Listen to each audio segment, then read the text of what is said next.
साथियों, मेरा पूरा विश्वास आप पर है, कंटेंट क्रिएटर्स पर है और इसकी वजह भी है यूथ की स्पिरिट में, उनकी वर्किंग स्टाइल में कोई बैरियर्स, कोई बैगेज या बाउंड्रीज नहीं होती।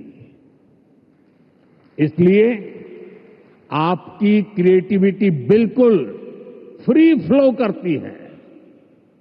इसमें कोई हेजिटेशन और रिलक्टेंस नहीं होता। मैंने खुद हाल ही में कई यंग क्रिएटर्स से, गेमर्स से और ऐसे ही कई लोगों से पर्सनली इंटरेक्शन किया। सोशल मीडिया पर भी मैं आपकी क्रिएटिविटी को देखता रहता हूं, आपकी एनर्जी को फील करता हूं।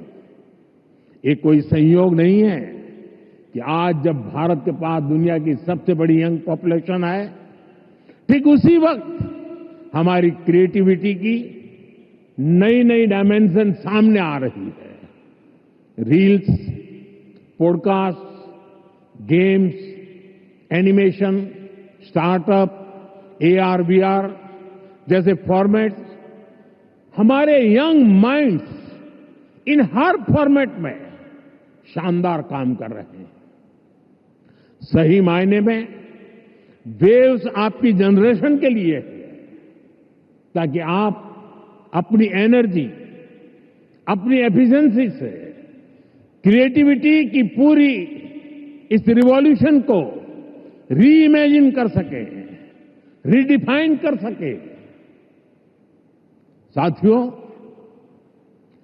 क्रिएटिविटी की दुनिया के आप दिग्गजों के सामने मैं एक और विषय की चर्चा करना चाहता हूं।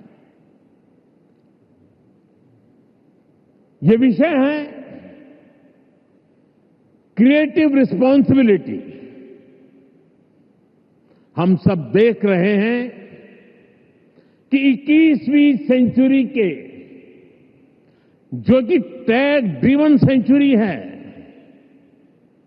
हर व्यक्ति के जीवन में टेक्नोलॉजी का रोल लगातार बढ़ता जा रहा है। ऐसे में मानवीय संवेदनाओं को बनाए रखने के लिए एक्स्ट्रा एफर्ट्स की जरूरत है।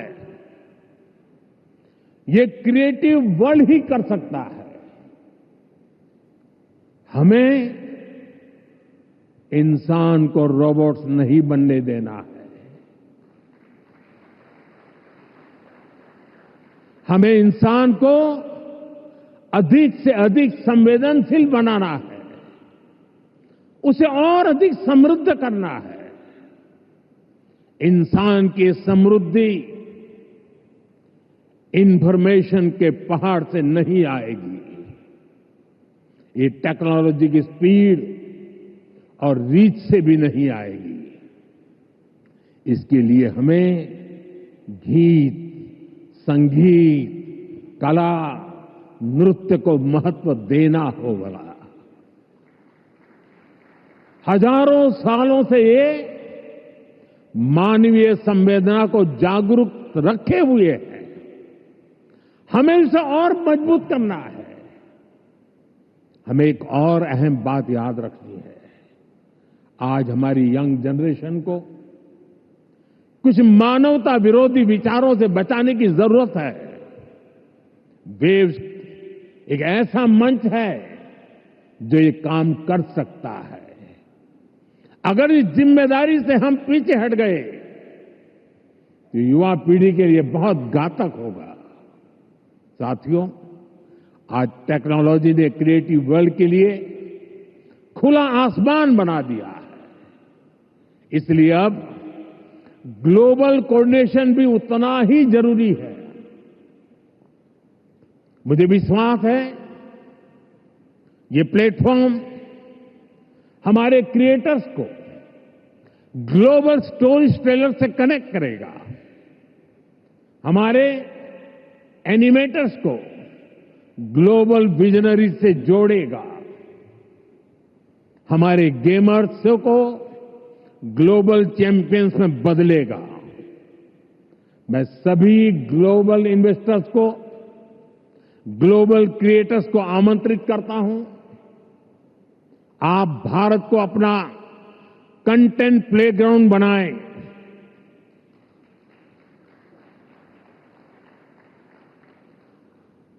To the creators of the world, dream big and tell your story.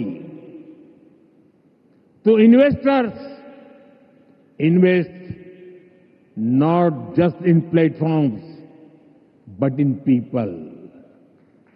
To Indian youth, tell your 1 billion untold stories to the world. आप सभी को पहली वेव समिट के लिए फिर से बहुत बहुत शुभकामनाएं देता हूं। आप सबका बहुत बहुत धन्यवाद। नमस्कार।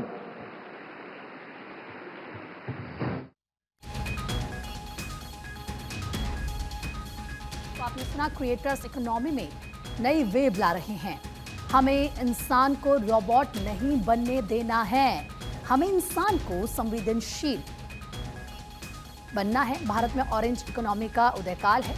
प्रधानमंत्री ने जिन बड़ी बातों का जिक्र किया है वो हम आपको बता रहे हैं। और देखिए किस तरीके से भारत का खाना दुनिया की पसंद बनता जा रहा है। हम देखते हैं क्रेज, इसका जिक्र किया है प्रधानमंत्री ने। भारत के टैलेंट का जिक्र किया है, क्योंकि आज जो भारत का टैलेंट है वो दुनिया के कोने कोने में नजर आता है।